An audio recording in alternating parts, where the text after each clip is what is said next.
আমার আজকের গল্প অপয়া। মামা, এই খামটাতে যে টাকাটা আছে এটা পুরোহিত মশাইকে দেবে।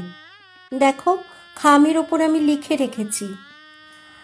আর ওই খামগুলোতে একটা ডেকোরেটরস, একটাই ঘরে যে রান্নার মাসি দুজন আছে ওদের, আর দুটোতে জলের লোক।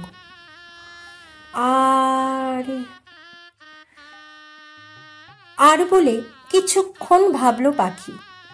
কিছুতেই মনে করতে পারছে না ও আর কার নামে খামটা রাখা আছে। আচ্ছা ঠিক আছে, আমি দেখে নেব। তুই তো সব গুছিয়ে রেখেই যাচ্ছিস। আমি তো মিশাকে বলি যে পাখি দিদিকে দেখে শেখ। মেজ পিসির যে ছেলে নেই তাতে কোনো দুঃখও নেই ওর। পাখির মতো একটা মেয়ে থাকলেই 10 জন ছেলের অভাব পূরণ হয়ে যায়। বিকাশ পাখির সামনে দাঁড়িয়ে কথাগুলো বলে যাচ্ছে, আর পাখি তখন বাবার ওষুধের বাক্সটা খুলে দেখে নিচ্ছে। 2 মাসের মতো ওষুধ গুছিয়ে রেখেছে। 2 মাস পর ডাক্তার দেখাবে আরেকবার। মায়ের ওষুধপত্র নিয়েই চিন্তা পাখির। মনে করে খেতে পর্যন্ত পারে না। সেগুলো আবার ছোট ছোট বাক্সে রেখে সময় লিখে রেখে দিয়েছে ও, সাথে ফোনের অ্যালার্ম। আর কি কি করবে কিছুতেই বুঝে উঠছে না পাখি। হঠাৎ করে কি থেকে কি হলো, তাড়াতাড়ি সব হয়ে গেল। পাখি, বিকাশের ডাকে তাকালো পাখি। মা, তুই আর এসব নিয়ে ভাবিস না।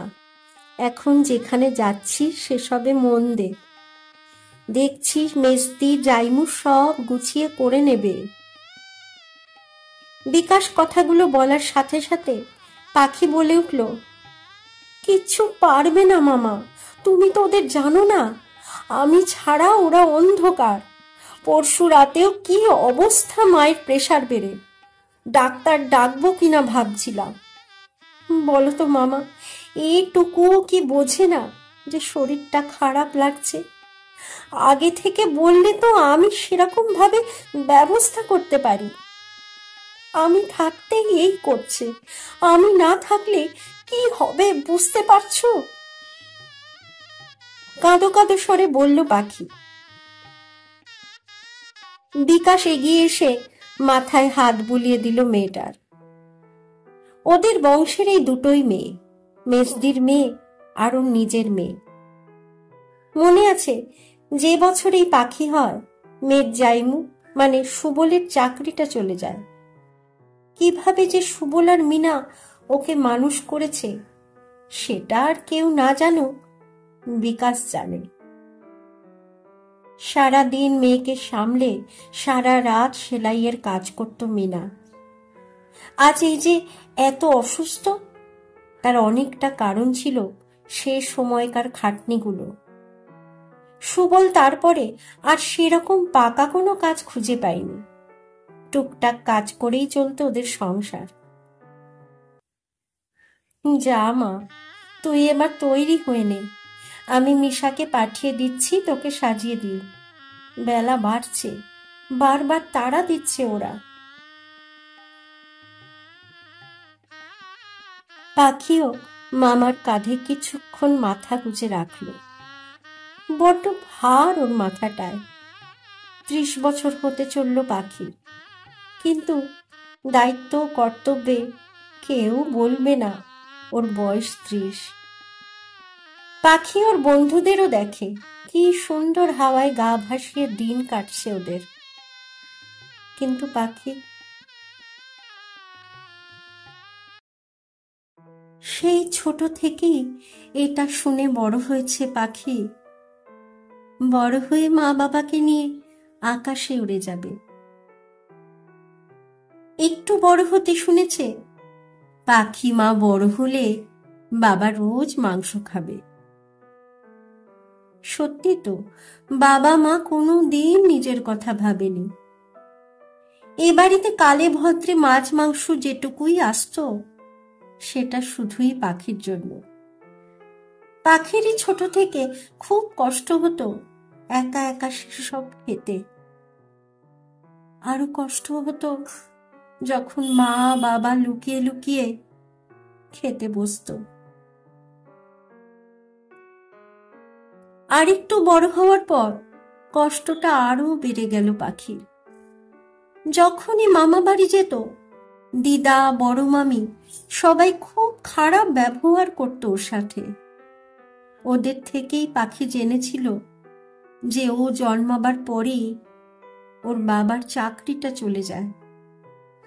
ও নাকি অপয়া। তাই ছোট থেকেই পাখি একরকম ঠিক করেই নিয়েছিল যে ওর জন্য যখন সংসারের এই হাল, ওই সংসারকে আবার সুন্দর করবে। করেওছে তো।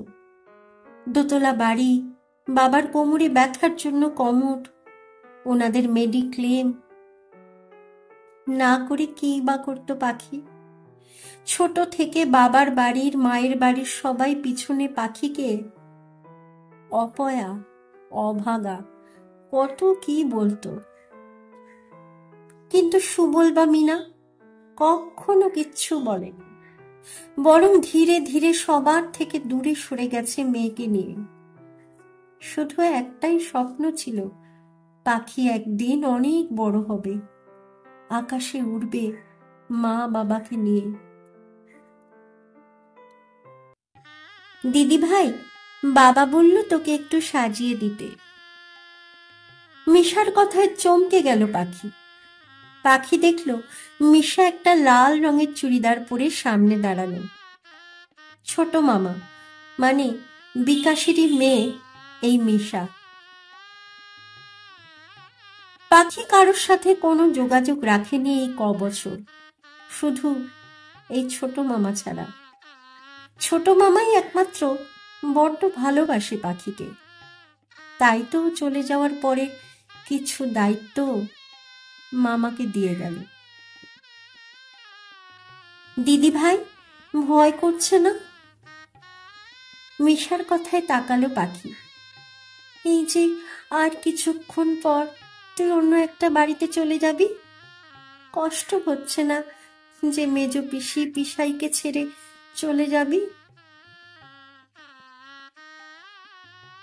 মিশার মুখে ছেড়ে যাবি কথাটা শুনে বুকটা কেঁপে উঠল পাখির। ছেড়ে যাবে? ও ছেড়ে গেলে কি করে থাকবে ওর বাবা মা? পাখি নিজের কথা ভাবছে না, ওর ভাবনা নেই সেই অসহায় মানুষ দুটোর জন্য যারা তাদের সামান্যটুকু দিয়ে রাজকন্যার মতো যত্ন করে পাখিকে বড় করেছে। ভাবনা তো তাদের জন্য যারা সদ্য সুখের মুখ দেখেছে, সদ্য বড় বড় মাছ দিয়ে ভাত খাওয়ার অভ্যেস করেছে। সপ্তাহে একদিন মাংসের ঝোল দিয়ে ভাতগুলো এখন পাখি মেখে দিতে পারে বাবা মাকে।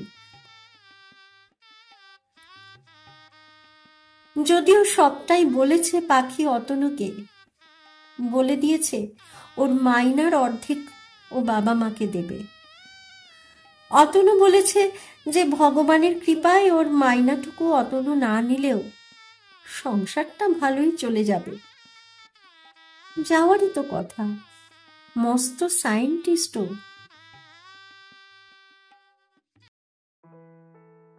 কলেজে প্রফেসরিটা পাওয়ার পর থেকেই পাখি লক্ষ্য করেছে ওদের ডিন ওকে খুব স্নেহ করেন, একটু আগলে রাখেন।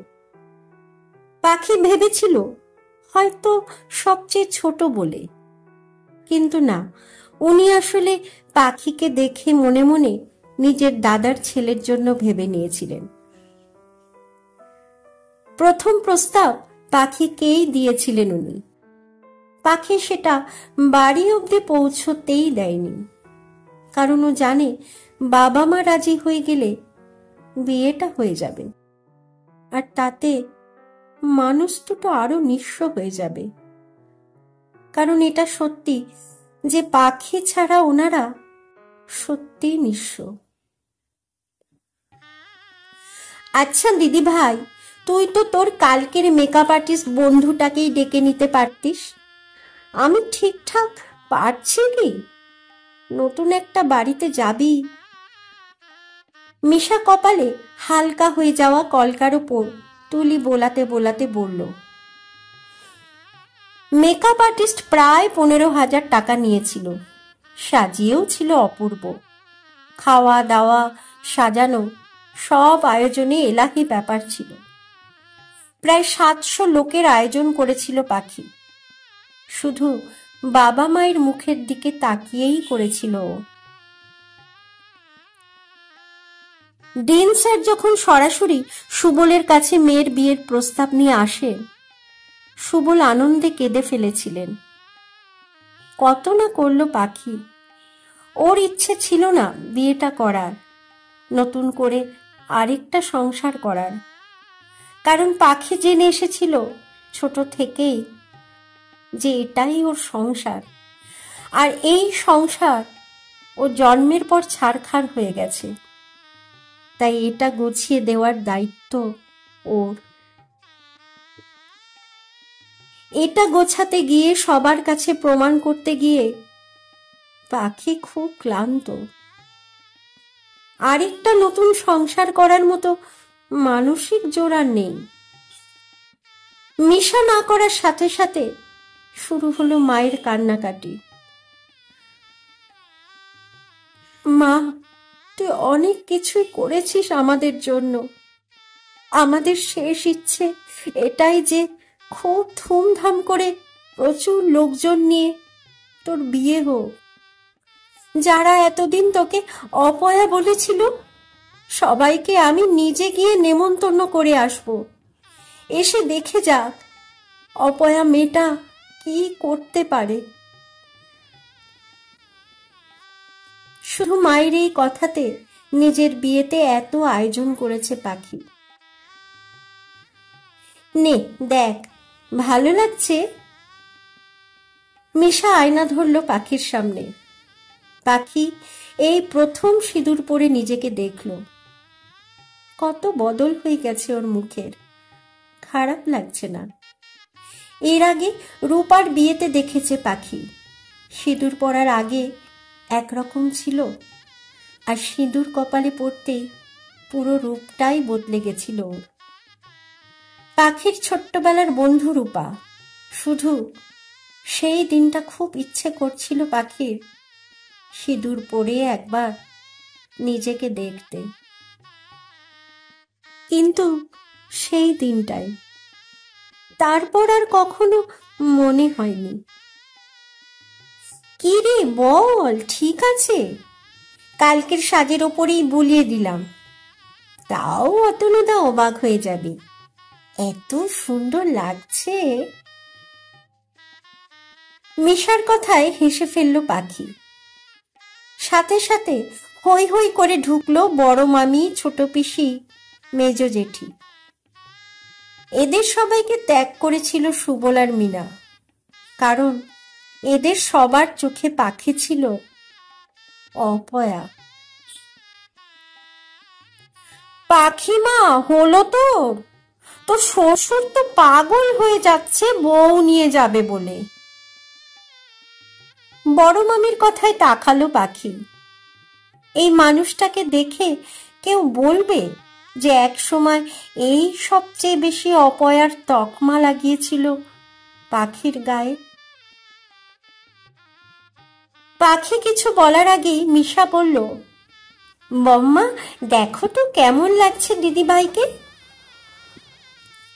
সুমিতা দেবী এসে জড়িয়ে ধরল পাখিকে।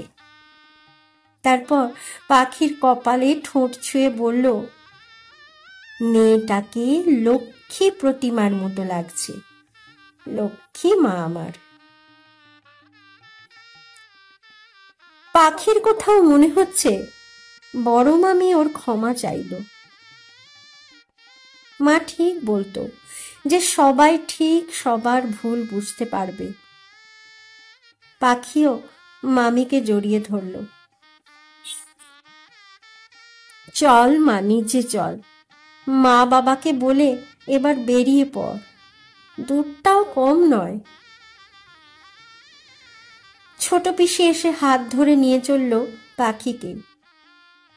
পাখি একবার ঘরটাকে দেখল, তারপর চোখ বুলিয়ে নিল মায়ের নেবুলাইজিং মেশিনটার দিকে, প্রেশার মাপার মেশিনটার দিকে, বাবার ওষুধের বাক্সগুলোর দিকে। থার্মোমিটার, ফ্ল্যাক্স সব চোখের সামনে।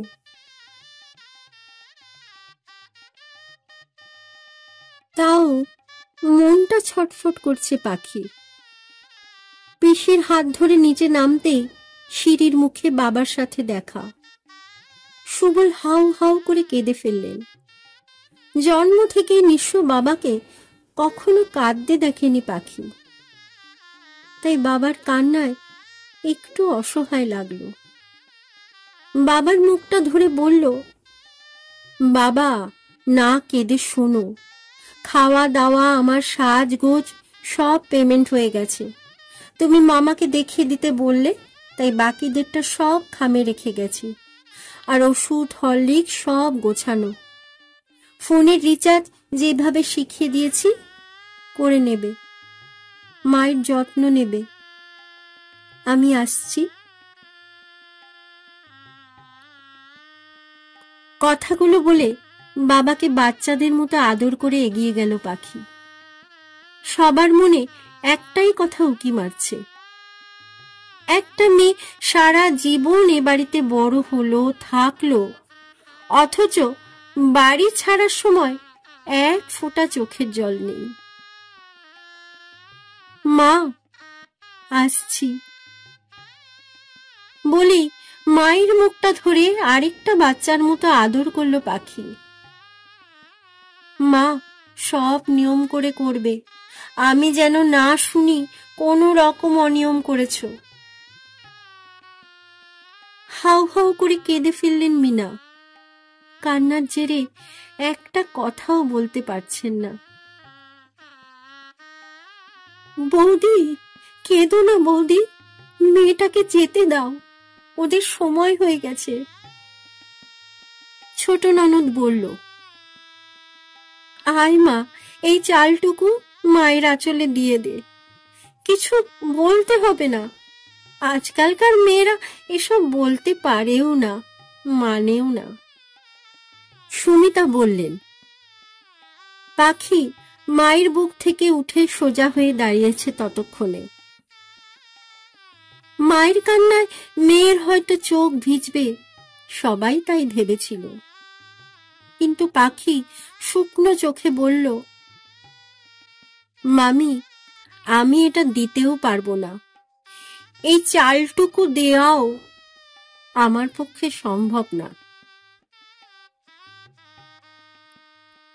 মিনা ফুপিয়ে উঠে বলল,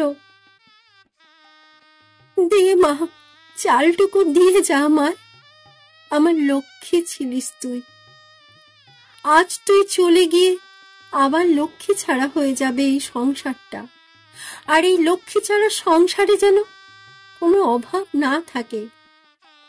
তাই তো এক মুঠো চাল তুই দিয়ে যা, এটুকু বলে যা। মাগো আমি গেলেও তোমাদের দু মুঠো চালের অভাব হবে না। বলেই আঁচলে মুখ চেপে কেঁদে যাচ্ছে মিনা, সাথে আশেপাশে সবার চোখে জল। মায়ের কথাগুলো শুনে পাখিও আর নিজেকে সামলাতে পারল না। ছোট্ট থেকে বহুবার অপয়া কথাটা শুনেছে পাখি, কোনোদিনও মা বাবাকে প্রতিবাদ করতে শোনেনি, বরং নিঃশব্দে সরে এসেছিল ওরা। একটা চোরা অভিমান ছিল পাখির বুকে। কিন্তু আজ যখন মিনা সবার সামনে পাখিকে লক্ষ্মী বলল, আর সামলাতে পারেনি নিজেকে।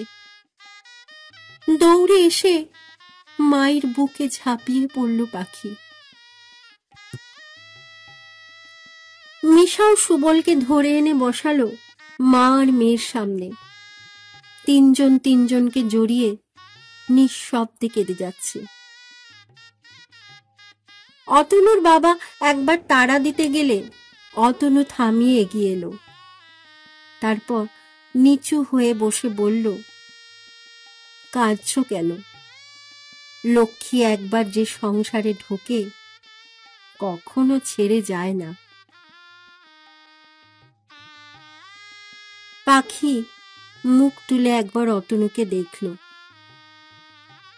এই প্রথম বরের রূপ দেখল। তারপর মা বাবার কানে ফিস ফিস করে বলল, আমি আছি তো, তোমাদের লক্ষ্মী। কলমে অনিন্দিতা মুখার্জি সাহা, গল্প পাঠে আমি অর্পিতা।